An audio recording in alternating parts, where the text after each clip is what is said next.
I'm Jamie. I'm from here. I just got home. I'm so excited to be home. I was in Los Angeles for the past 4 weeks. Yeah.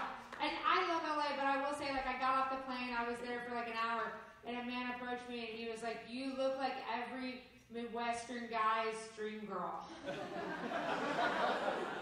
I was like, in this setting, I don't think that's a compliment. Like, I think you're negging me. It's not a nice thing to say to me in the city of Los Angeles. So you might as well just tell me I'm a 4 here. And that's valid. That's fair. I understand that. I respect that. I will say, though, like, I'm just going to get out of the way. You can tell from the sweater, I am into astrology. I'm sorry. It's an unfortunate aspect of my personality. I'm into astrology. I'm into it. I'm so, the whole front row, all of you. I'm sorry. Yeah, stay with me, though. I will be willing to admit to you, like, I did take it too far. I was problematic last year. 2023 was a problematic year for me and my astrology relationship. I did convince myself for the entire calendar year that I was cursed. I convinced myself that a witch had cursed me, and I'm also susceptible to marketing. So I did download an audiobook, right? Because I was like, this is how I can reverse the curse, right? And I'm just listening to the audiobook. I'm, like, laying in bed, eyes closed, and I just hear this very soothing British voice say to me, it's like, please keep in mind, this is not a replacement for cognitive behavioral therapy. And at that point, I already paid. I couldn't get a refund, so I had to pivot pretty quick because this is my job. So I don't have a ton of money to just be blowing on self-help stuff. So I got into meditation. Is anybody else here breathing? Cool. You got some breathers in the crowd. I don't want to brag. I don't want to make anybody feel bad, but like I think I'm better at breathing than you. I'm pretty good at breathing. I'm really good at. I've gotten so good at breathing that I just fall asleep now. Crazy. Wow. I just fall asleep, just completely sober, fall asleep, and I don't think that's helpful when you have the kind of anxiety that's the only thing that's keeping you alive. It's actually not helpful.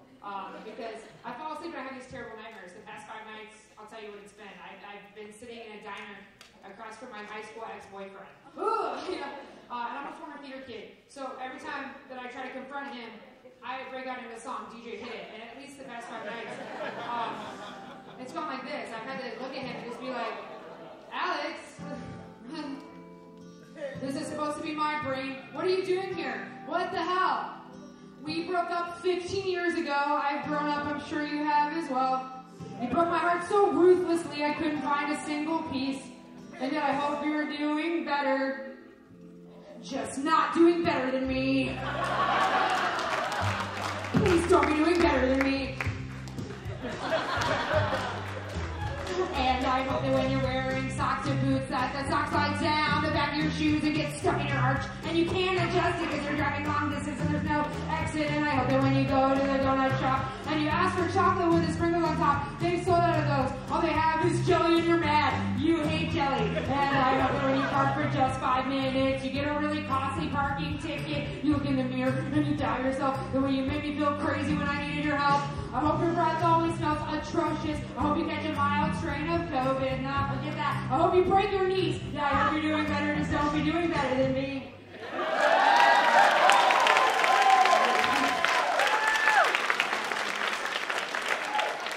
The meditation's working! It's not.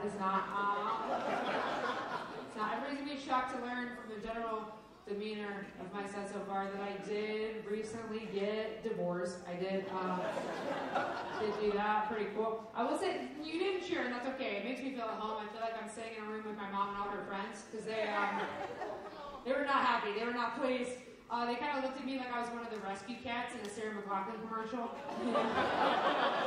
They were just like, oh no, quick, we gotta get her in a home.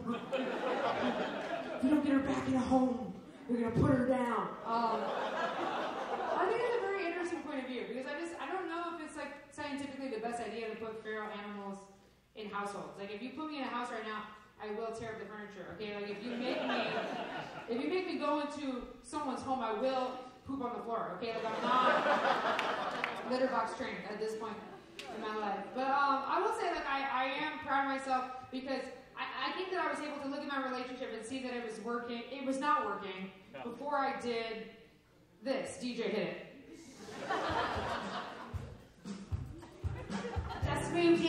together, now the love is gone. You're not wanting to have a baby or murder them.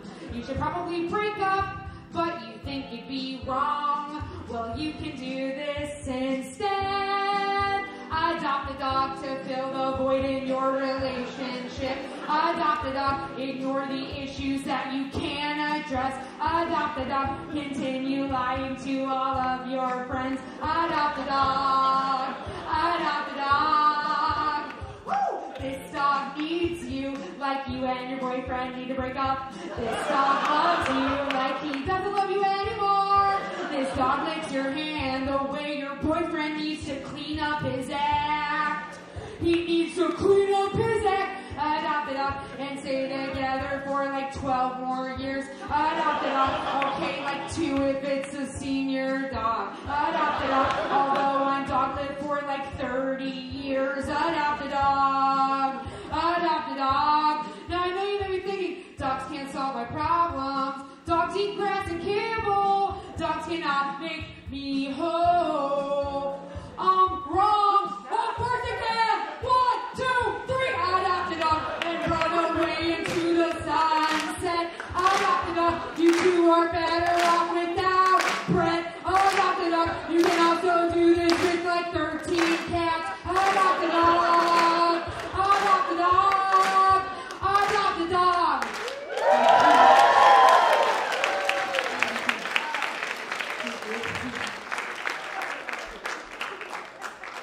I've had a lot of weird jobs. So happens when you have 2 degrees of musical theater, you get let up. I think the weirdest job I've ever had though was when I first moved here to Chicago. I got hired by a princess party company that didn't have the licensing to do any of the Disney princesses. So pretty much every job I was playing Elsa, you know, because Frozen had just come out. And I'm in the suburbs, right? And I go and I knock on this woman's door. You know, I'm supposed to be performing at her child's birthday party. She opens the door, takes one look at me, and slams the door in my face. And like, I am my father's son, you know, so I'm getting this $200 one way or another, right? So I knock again, she opens again, I'm like, excuse me, ma'am, is there a problem? And this woman, she looks me dead in my face, right? And she says, no offense, but I don't really want fat Elsa for my daughter's birthday. And I thought that was wild, because I was like, I'm not Elsa. Can you read? It said very clearly online, I am Elsa. I'm gonna get out here on this one. I have a love song to leave y'all with. Is anybody here in love tonight? Can you make some noise if you're in love? Anybody? I will say, if you did not cheer loud enough and you fight in the car on the way home, that's not on me. That's on you. DJ, hey, this last one, though, look the person in the eyes that you're here with. This one's for the lovers. You mean the world to me. When I look at you, I see possibility. So many